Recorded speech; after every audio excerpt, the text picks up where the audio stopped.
She has to have that as far as that. I want to know what her beliefs is as far as in God. Then in terms of like for instance, okay, one of the things that I would want to know is like, and I had asked somebody, like for instance, I'll ask her, tell me what is your favorite scripture? Or which and why is that? Or who is your favorite character in the Bible? And why is that? And it's all she gonna tell me is Jesus wept. I'm sorry. I'm sorry. I'm sorry. That that is not going. So one of the things for me is I have to find out that person's what I call her spiritual gas tank, whether it's full, half, or empty. So if it's Mhm. empty, I can't do it. That's in terms that's a felony. Um um um Brian, as far as in terms for me. before you Yes, go to sir. the next felony, can I ask you a question on this particular point? Yes, sir. As far as favorite character, would it be a disqualifier if she said her favorite character in the Bible was Jezebel? No, it would not. That would not, because she might have her reasons why, and I can't knock her for it because at least I know that she is knowledgeable about Jezebel. And see, that's what I'm saying. That there's a reason for the question. So even if she said Jezebel, or if she said Judas, I ain't mad at her. At least she knows about them and she can explain to me as to why that's her reason. Now, I might not agree with her reason as to why, Mhm. but again, that's her kick. That's her favorite character, not mine. So I got to respect her and I love her for it as far as for with that. Because again, and I'm gonna give you an example. Like for me, I like Scrooge. Now here's people be like, well, Brian, what in the world? Why you like Scrooge? What people don't understand about Scrooge is this. This is the missing link. Scrooge had ended up losing his mother during childbirth. His father had blamed him for it while as he was growing up. Also, before Scrooge became again an adult, he had lost his sister and all. So before he even became an adult, Scrooge was already bitter about life. And people don't tend to, as far as the under again, as far as the understanding that. That's why I don't knock Scrooge. I don't, because I can understand him, because here's the facts. There's some people right now who are like Scrooge, who are bitter about life. But the only thing about it is that Scrooge went up there and he got help and assistance. These folks won't. That's it. Okay, so But yeah, was that all your felonies and misdemeanors? no, that wasn't in terms of all of them. But I just wanted to, in terms of, give you some, because I've only spoke of really only one earlier. But I was saying in terms of the what was the other? Another one, like for me, I don't want a woman who talks more than me. If she talks more than me, put it like this: even the television has, even your favorite TV shows have got to take a break and all of that. And I think for me, I know I talk enough, so I definitely don't want a woman who talks more than me and all that. I just can't. I'm just, if we gonna be honest, Oh, be yeah, honest. God got me crying. Oh my goodness. I can't. I cannot. Okay. I love this. This is so fun. Hey, Paul. We got Paul in the building. Hey, Paul. Paul, you've Hi, been missing. Paul.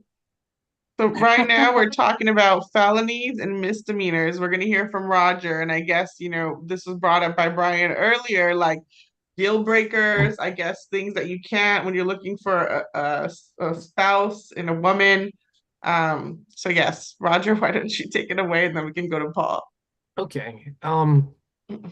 Well, like I said before, I guess I'm going to take it from a attractiveness point, just because of where I am in life. Um, and I'll give an example.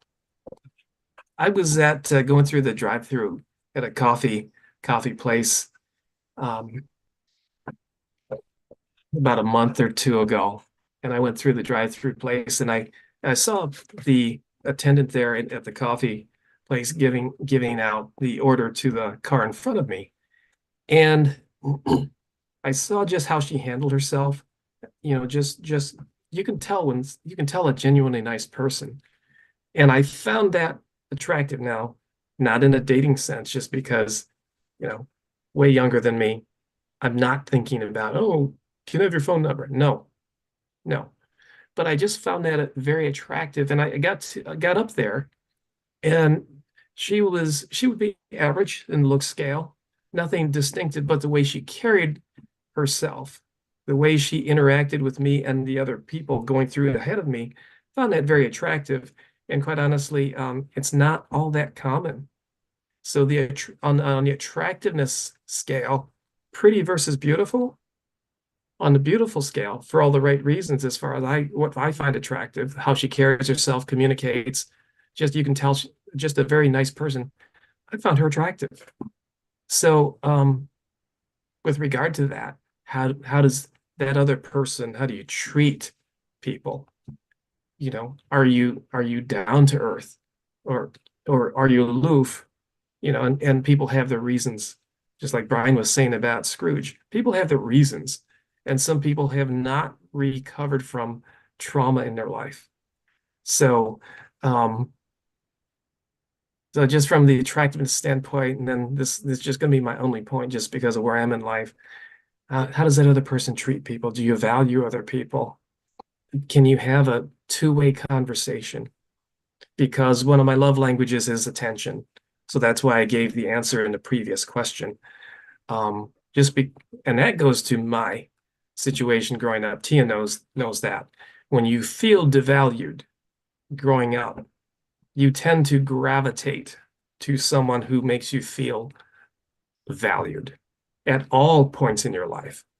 And I try to give that in return. And that's why in my life, I'm extremely sensitive to that and to other people. And that's why the felony for me, it's very similar to Brian's.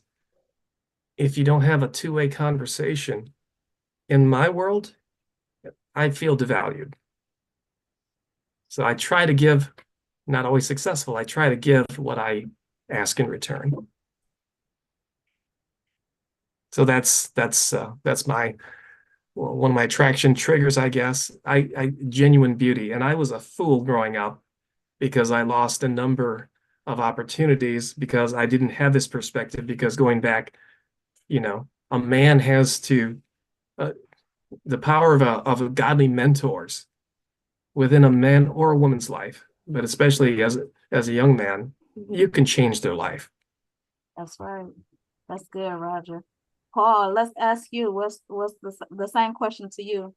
What are some of your felonies and misdemeanors when it comes to women? What will you accept and what won't you accept under no conditions? You on mute. I was trying to figure out what the question was that you guys were talking about there. You know, like dating girls with felonies or misdemeanors. Because my exes have had felonies, misdemeanors, FBI records, things like that. So, and they're gorgeous. This just kind of goes hand in hand. I've found.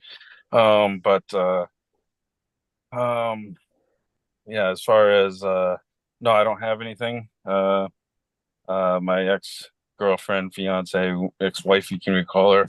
I met her on top of railroad tracks in the middle of South Africa, on top of a village that barely had running water. So, you know, I don't judge people, and apparently, you know, that's an important thing to do, I guess. But at the same time, you kind of have to judge things. I don't know. I still just I just go with faith. Let faith run the course. And that's you know, it gets you into things, but you learn a lot. And I don't know. So as far as I don't know, felonies and misdemeanors, yeah, like I don't know, I was on a dating site recently and you see these things, and people have like these lists of things that they won't tolerate in someone, and it's usually based off of a past relationship too. So if you do have all these things, you're bringing it in from another relationship. Oftentimes, there's other things that, I mean, I have a list of things that the person needs to be like. They need to be rough on the edges. She does maybe have to, get caught up on a felony, but then you also have to look at, who's got the felony and how. I know you guys aren't actually talking about that, but if you do actually look at that, if that is like a no, once you've been a criminal, that's it. You're not looking at the whole entire thing. Like, how many times have you yourself not been charged with a felony? Like, there's so many times I should be in jail for like 100 years. So it's just, but at the same time, I'll just, smile and wave at a cop, and whereas someone else can just get arrested very simply. So it's really, to judge that personally on that level is difficult. But to go back again in relationships, I don't have anything. I got rid of that, but I did used to have a whole bunch of lists of things that I like and don't like. And now with physical, it's just it's all over. It doesn't matter. It's the person that I would try to go after. And as you were saying, Roger, youth. I went. My ex is like, she's 24, so there's quite a few years in between. But I thought she was older. So, but anyway. Hey, Paul. Can I go Yeah, ahead? go ahead. Yeah. Well, let me explain it to you, because Yeah. I was the one who talked about this. Let me give you what it is. In terms of when we're talking about misdemeanor and felonies, I'm gonna tell Yeah. you like this. In terms of, I just use that as far as an analogy. So what the felonies are things that you will not accept or can accept, and the misdemeanors are things that there's transgressions, but you will accept. Let me give an example. I said, like, for instance, a felony for me is a woman that smokes. I don't care how attractive she may be. If she smokes, I'm not talking to her. But here's a misdemeanor. On the other side is, here's a woman who, every time I get into her vehicle, it's trashy and dirty. But here's the thing, that's a misdemeanor for me.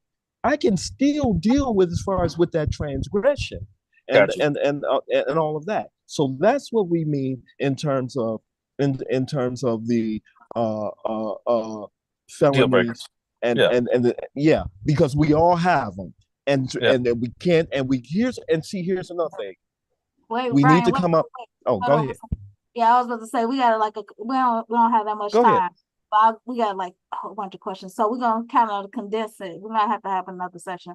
But so Paul, I'm assuming right now, if you had to rethink the question. I got a sentence. I can throw it down a sentence. Yeah. So basically, uh, again, still, I don't have a lot of those anymore, but I do. My list is like even stronger than that. It's like, okay, I talk to everybody, but as far as dating someone, yeah, my list has gotten so strong and so tight that it's not even about that. It's like, it's almost as if, she needs to have these one or two attributes, and then everything else is accepted. So it's just like I'm going after one or two attributes, and then everything else we can deal with. What's that? What's the two? Well, one would be the ability to be able to not run a business, but be able to be organized, and the other one, just basically faithful, loyal, have my back. That's pretty simple down there. Yeah, that's it. So my next question, Gotta be- I looked at gotta be that was simple. Huh? You got to be dangerous, but go ahead. So just don't get in no trouble. So my next question is, what's the difference between a virtuous man and a secular alpha male? Using Proverbs 31:22-9. So a virtuous man comes before a virtuous woman, right? The first couple of scriptures.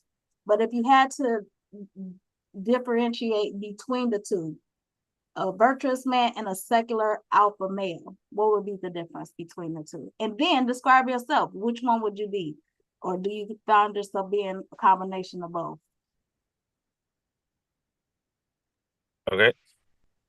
Let me go first since Yeah, go warm. ahead. All right, go. What does secular mean again? So worldly, basically, like how the Okay. world views. Right. Yeah. Right. Well, I'm definitely that. And the other one is a righteous. Yes. Righteous, holy, Uh, but orderly man. Right. So he See, still has power, but it's a different kind of power. He operates a little bit different. yeah, see, I'm a full blend of both of those. And but but I don't.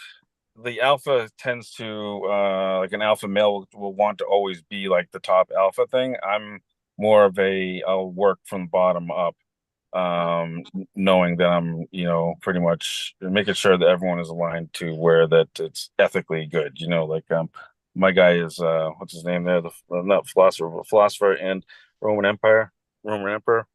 Oh Uh, yeah. What's his name? come on. Everybody knows Empire. What's his name? Marcus Aurelius. Thank you. That's what I do. I do all that all the time. I'm always writing letters to people and all types of fun stuff. All right, all right. Brian, Roger. I just would like a definition of what you consider alpha, either believer or non-believer, before I answer that question. Okay. So my vision of an alpha male is where he's dominant in every aspect of his life. There's no undercutting under no circumstances. If he has to cheat to get it, he will. He's gonna win on top of anything that he does, no matter what it costs. So that's what I view as alpha. I would never That's aspire to be that, just because by definition, an alpha is a dishonest person if the opportunity and the need arises, and I don't want to do that. So I just think, as someone who feels called by the standards in the Word of God, Jesus said the truth when it had to hurt. So that's kind of my example. I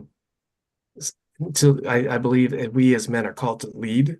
I will not be dominant just because it's like it goes back to devaluing that other person or valuing what am I doing in that circumstance.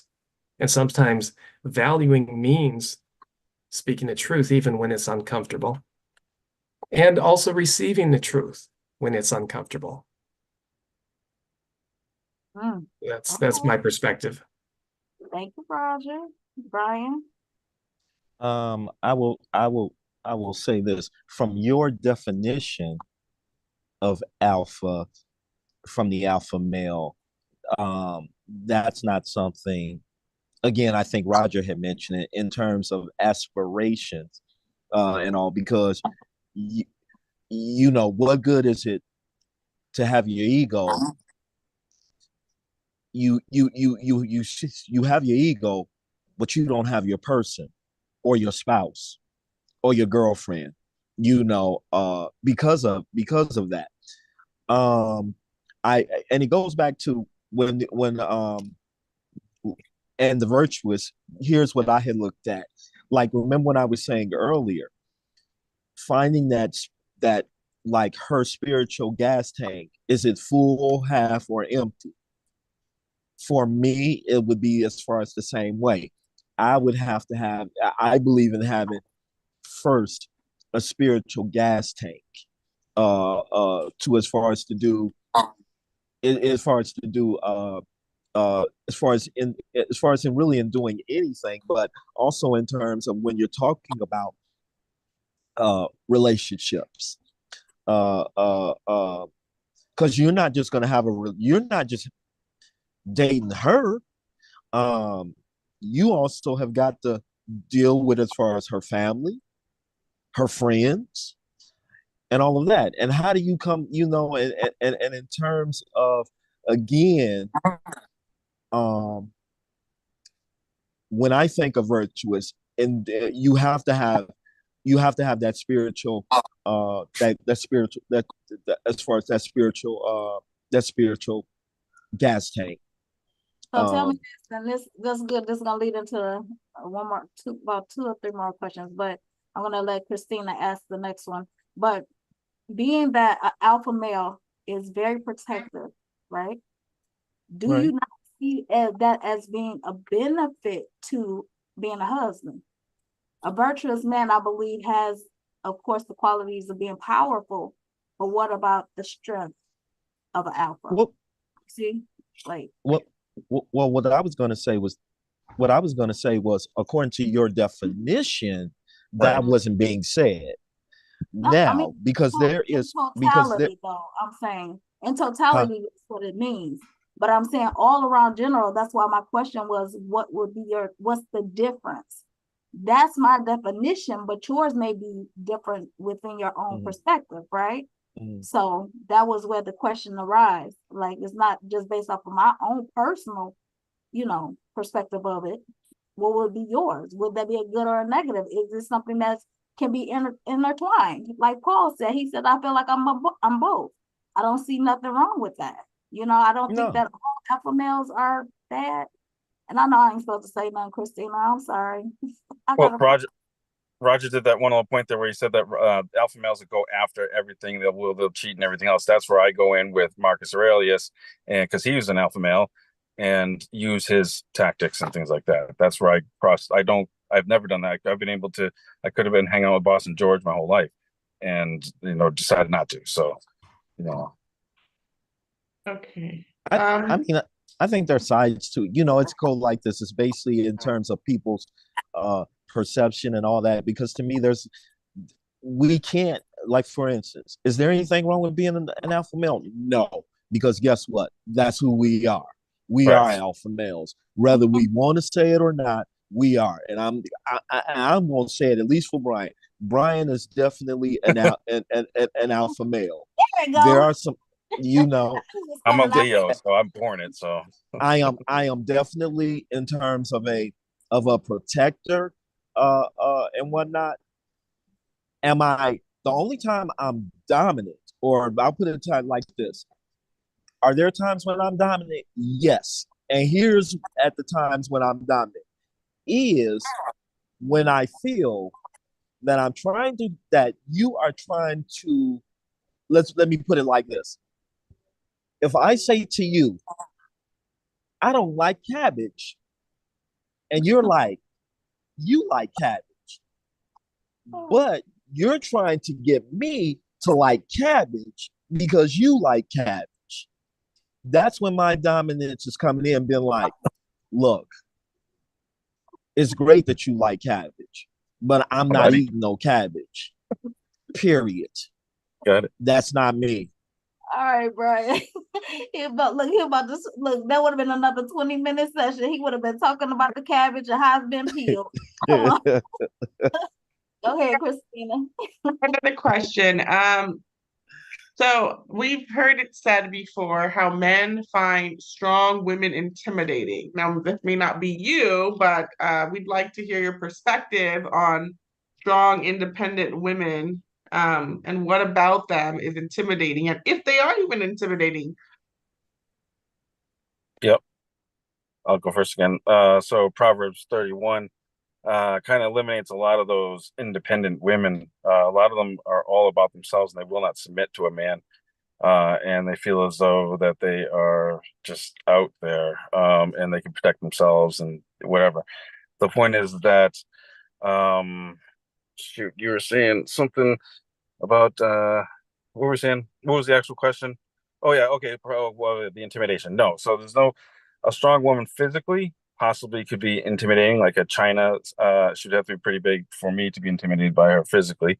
But as far as the other thing I was saying, as far as that intimidation for me, no, because of the fact that there's no Proverbs 31 involved with a woman that would be so independent that it's all about her. And like even when they have the kids and they put the kids aside, those are major warning signs to stay away from that type of woman. Not that they're all trash. I'm just saying that if you want a good relationship, that would be a bad one to choose. Thank you. Yeah, thank you. All right. What Anybody else want to about, ask one? yeah, If she's independent, why does she need a partner? Let's see. I, I, for me, I would say this, um, in terms of and what I this is what I say. Relationships are like teams, and I'm gonna do it like this because I'm a baseball man. Everybody has their position. There's a position that we all play. The problem comes in, let's say if I'm playing third and Paul is playing first base. The problem comes in, or I will use a female that's playing first base. She's playing first base. The problem is where the problem is going to come in is if I'm trying to play first base or she's trying to play third base. We have to know what our positions is, and that will give us a chance of winning and for us to, as far as to being successful. Because there's nothing wrong. And I think what happens is that when I hear a woman say that she's independent, what goes in my head is that you don't need a man. And that turns me totally off. Now, that might not be what she is saying, but that's the way that I interpret it and all. When she says she is, as far as in terms of like being independent. Because here's the thing. I don't know no married woman or no one who is in a serious relationship, boyfriend, girlfriend, or romantic relationship who's saying that they independent. They know that they got a team. They got a teammate. So that's in terms of what of how I feel and what I would say in terms of as far as of being independent. Yeah, you guys are smart because you guys look at that word independent and actually look at it as it's real. Because I've always ignored it and then have always gone with it and said, okay, no, but you can be independent with me, and it just doesn't work that way. So that's interesting. You guys are really smart. I like that. No, hey, but here's what it is. But it goes back to something that we were saying, and this is this. The way we communicate and the way we think. Remember, our perception, when I say ours, men's perception is different than women. Like again, going back to when I hear a woman say she's independent, that might be totally different than what she's trying to say. But that's my perception. And a lot of times, or I'll put it like this, that's men's perception and how we view when we hear things. And that might not be what the woman is trying to say at all. So it's in terms of how do we communicate or establish better or effective communication. Love it. Not intimidated. Do you have a follow-up question, if that's okay? Yeah, go ahead. So, like, what are how do I word this question? So basically, like if a woman doesn't say she's independent, but you know that she is independent, that's still perceived the same way. Like for instance, a woman that is paying all of her bills or taking care of her kid, do men automatically say, oh, she don't need a man, she's holding down the fort? I'm just wondering. That's good. Good perspective. Good perspective. Yeah. Also, okay. Someone else want to go? I'll just. I'm short anyway with it. And then you can take it.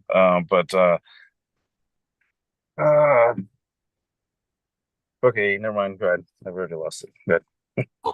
You sure? Go ahead. Okay, Go fine. ahead. So she comes in. She's already got the stuff going. So the problem is the intimidation part becomes more complexity more than anything else, because now you have to you have to know your roles, and again, it's a communication thing, and coming into something like that, she may backfire and be like, I've always done this, and so you get into some type of thing there. So it would be like a compromise. Okay, you can go ahead and handle the finances, because that's why I need to have one man anyway. Handle the finances. I'll just keep pumping more money into you and handle more of it. That's how I would handle that. So again, it wouldn't be intimidation, but at the same time, it is intimidating because you have a relationship communication bridge. Oh, that's good. All right, Paul. Okay. Roger, and then Brian. I think not saying Paul's it, it's perspective just- is pretty good. Yeah, she's not saying it and flaunting it and writing independent all over the place. Right. You just know that. She's had to be. Right. So this is my thing, and then we'll go to my question. So if she appears to be out of your league, right? Being that she's independent and you're more laid back, would you still take the opportunity to talk to her? Or would it be something as a turnoff because she's out of your league per se? Or, Well, even above or beneath you, but it seems as though she got it all together and doesn't need no help, would you not approach her? well, first thing I'm gonna tell you this. First of all, ain't no woman out of my league. I'm not intimidated by no woman. Okay, she ain't out of my league at all. Right. Right. That's the first thing. We're not alphas though. Second thing is like this. It goes back. I think Paul had said something. Like for instance, she might be great because again, we're talking about a team concept. So again, the thing about it is like this. Let's just say I got bad credit and she got great credit. Now, why would I get mad at her for wanting to be the treasurer, or in terms of when it comes to finances and all of that? Why would I get mad at her for that? She see us as this is a opportunity for the team to become better, and she's good at that. So I am not only seeing her talent and all of that, but in terms of her talent being more you can in terms of our team becomes better, because I might be something like she might be the better financer, but I might be the better cook or something like that. So it's a give and take. And that's the way I see it. And again, I'm not as far as intimidated as far as by her or anything like that, because I'm still gonna talk to her. I'm just letting you know. I'm gonna talk to her, but one of the things I'm gonna do is find out. You get to know the person, find out what is it that she is looking for, and once you find out what she is looking for, then you can come at. Then that's what angle you can see if this is what you want, or would like to proceed, or something like that. So that would be one of the first things that I would do, is to see what is it, and that's one of the questions that I would ask, is what is it that you're looking for? And I compliment her. I said, hey, you got this going on, so forth and so on. And I said, so what is it that you're looking for? Or how can I better enhance you? And all. How can I enhance as far as enhance you? It's just like makeup. You already look good. It's just that all that the makeup is just enhancing that beauty. Just like your suit. You already look good in the suit. But you put on them French cuffs and them wingtips to enhance the suit. So that's the way that I look at it. All right, Brian, I love that. Look, that was a good response on that end. It was long, but we appreciate it. That was good. Last question, y'all. So, and this is more of a generalized question, but like I said, be open, be transparent. Don't give me the church Bible answer all the way. I need that to be the resolution, but give me instances in the beginning when you first started. So my question Jesus is, well. How do single men deal with sexual urges when they first get saved? Then how should they deal with it during their dating season? And is it a sin to feel sexual urges while dating in the Christian faith? Christian faith. Catholic faith, who knows? I don't even know anymore. So I'll answer first. You said it might be a sin. It might not be a sin in the Catholic faith. I don't know. I think it is, but it's difficult to tell because the Pope's changed so much and it's accepted so much that it's really kind of been watered down quite a bit since I was a kid, and I haven't been back in a while. But by not diving into other versions, there's definitely a lot of things I've read. You have to read about those things, especially with the amount of pornography out there. But as far as in the relationship, so you did like three sections of the question. But in a relationship, and as far as feelings go like that, there was one thing I was listening to with what's his name there, Dr. Monroe, Miles Monroe, and or it was in one of those clips, and it was talking about this person, how they were getting aroused over this person. I was like, oh no, I can't lust over this woman. And then the guy, the pastor, saying, no, listen, this is the woman that is yours, and it's supposed to be for you, and so on and so forth. So I don't know at what point that changes where you're allowed to do that. But we sin every day, so you just try to play it as best you can. And yeah, it's not easy at all. Not in the simplest of words, because there's so many loopholes in the Bible. There's also, if you burn for somebody so badly, you can just go, you can take them. Obviously, mutual burning, you can take them, and so that becomes real tricky as far as explaining how much sin was involved in that. So yeah, but there's a lot of things to read, and I don't know, to really boggle your mind around with. So you just kind of try to keep a nice straight arrow, straight, keep your blinders on. Pretty much what I put it down as, horse walking around. Oh, okay, okay. Look, you was about to get in deep, like I'm about to tell you what the loopholes are. I was about to Yeah, yeah. down the loopholes. Like, all right, go ahead, Roger. Or you want to? Could you repeat the question? So, how do single men deal with sexual urges when they first get saved? Okay, that's the first part. How do they deal with it during their dating season? And then, is it a sin to feel sexual urges while dating in the Christian faith? If you don't feel a sexual attraction, you're not, in my book, you're not human. Okay, it is part, and men are very visual. So it goes to, what are you doing with that urge? One thing I've been studying a lot is desexualizing your mind. We have such a sexualized culture that you have young men. I read this in one of my studies, young men who are in their early 20s, in the prime of their physical manhood, who have seen so much pornography that they no longer become aroused. And that is, to me, that's horrendous, because their minds have been corrupted. So I approach it from, what are you reflecting on? What's in your mind? Is your mind so sexualized that if you find that, if you have a good relationship, is your lust for that other person keeping you from seeing that other person's other aspects, like their personality, like are they supportive? Are they loving? Are they forgiving? But do you only see that person in more of a sexualized way? And if so, I need to take my mind to God. Oh, that's good. All right, Roger. All right. And Brian, you want to answer that? You're to be the last Okay. one. Now, can you please repeat the question? So let's answer this one, because nobody answered this one. Is Okay.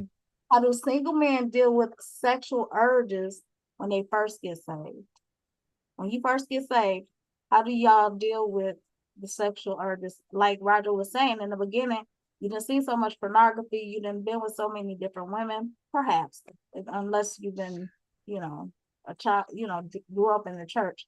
How do they deal with that sexual urge? The difference when you first as far as got saved and before you got saved was, before you got saved you act on them urges, but now you have to figure out in terms of another way, because the urges is going to be there. Anybody? Okay, I'm gonna tell you now, as long as you're a man, you're gonna have you some sexual urges. Okay, uh, if they don't have no sexual urges, then I'm gonna put it like this: they probably over 70, or they sitting out here sleeping out here in the as far as in the graveyard right now. Those are the only men that ain't got no urges. Okay, I'm just, look. If we gonna be straight, we got to be straight about it and all of that. I'm just saying. Um, so in turn, so that's really the difference. And how do we handle them? Well, the thing about it is, in terms of, we handle them just like, of course, we're men, and we handle them in a variety of ways. And then in terms of, and when I say that, I'm talking about not acting upon the, as far as the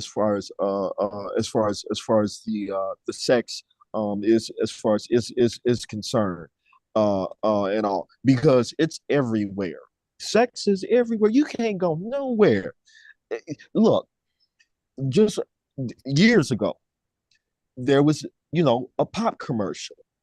You ain't see a pop commercial now is different than it was 10 years ago. Boy, they get a pop commercial and you don't know, what are they doing? Are they selling pop, or are they selling legs?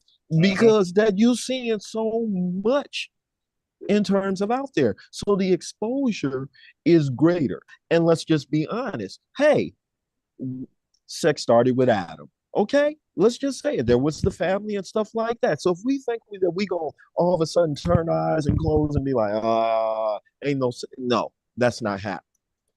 So what do you That's just not happening. give me one example? So for those who are listening that are new and saved and dealing with it, how do they transform themselves into that straight and narrow? Like give them something that you did possibly, or something that you think would work for them.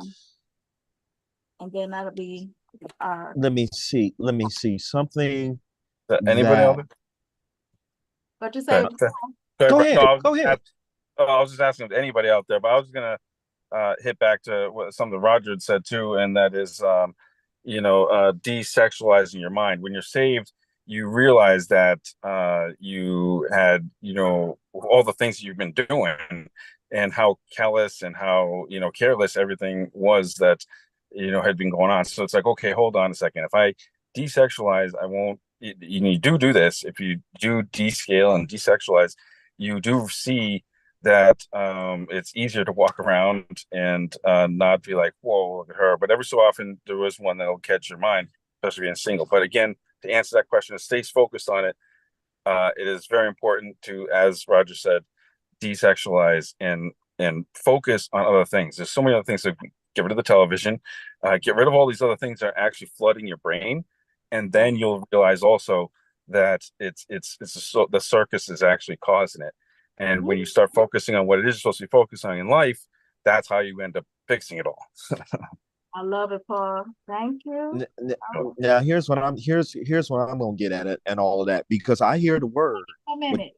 Paul, Brian, let's make it 1 minute. I'm just got a question. Oh. It sounds cute. It sounds cute. But what do we mean as far as desexualizing? Somebody tell me what that actually is. What is desexualizing? Okay. I'll tell you what it is. So for one, it is to decrease the amount of sexuality stuff, that stimulation that's getting into your brain. So if you go on Instagram, you start scrolling around, you just ask it to show you to women, it'll start showing you women. But any one of these things, the YouTubes, any of the videos, any of the commercials, the television will constantly do it to you. Even the news will do it to you. So just delete that itself is an example that if you just take that out of your life completely, you'll see how much this decreases. It decreases the extra amount that you didn't even want in your brain, that you didn't go get yourself. It's automatically there. And by getting rid of that, it slows down extra things, and you can see it. Your brain then automatically fills in those spots with other things. So we're not supposed to think about sex all day long, every 7 seconds. So there's 6 other seconds during that time that we're supposed to think about other stuff. Okay, that sounds good. It sounds real good, but to me, it's not realistic, because here's why I say that. Here is why I say that. Sex is all around us, and even when we go in, you mean to tell me? Let me be real. You mean to tell me you don't go when you go to church and you see some fine lady down there walking and all that? You mean to tell me your mind is like, hallelujah, thank the Lord, we gonna sing us a gospel song today. You looking at that lady. Believe it. You best believe that all the way, because that's the only way you can do it. Sometimes I'll turn around and I'll start doing that. Yes, I'll start praying. I absolutely do that because it's that bad that we need to do that, and not enough people do it. So if I'm doing it extra more than other people, I don't care. But I absolutely have had to do that, and it definitely helps a lot. I'm dead serious. So you definitely have to do that. Not you. I'm saying one has to do that in order. Right. Love you. Right. This was good. Okay, Brian, we gotta go. I appreciate you guys. This was fire. We didn't even get I think we may have 6 questions, Christina. So yeah, that was really good. And thank you for your insight. And I want to just commend also like Paul and all of you men that really do have to fight against the things that are constantly popping up, and this constant struggle that is, and even women that don't even know that they're doing it, because they haven't educated themselves on it. Yeah. So Some don't. thank you guys. Thank you. I love you Thank guys. you. I'm gonna have Roger pray us out. And then Yes. we'll Okay. conclude until next time. Okay, the end of this year. Like I said, we're gonna take back what we know, talk to the women, and then we'll go from there. I thank you so much for you guys being here. Roger, Paul, Brian. Yes, I enjoyed it. Thank you. On the spot. Thank Thank you you. so much. I love you guys. All right. Go ahead, Roger. Father, just thank you for this opportunity to fellowship with my brothers and sisters. And Lord, help us to walk as you walked. And especially for my brother's father, because we are so visual, I pray that you would guard our hearts and our minds and our eyes. Help us to make godly decisions. And Lord, in those times in which we may slip, help us to focus on forgiveness. And Lord, continue for all of us the process of renewing our minds from the corruption that is in the world to the world that you live in, Father, and give us the grace, because we cannot do it in our own strength. I thank you for this time, and I pray for my brothers and sisters that they would grow in godliness and wisdom and closeness with you, and we will give you all the thanks and honor and glory. In Jesus' name, amen. Amen.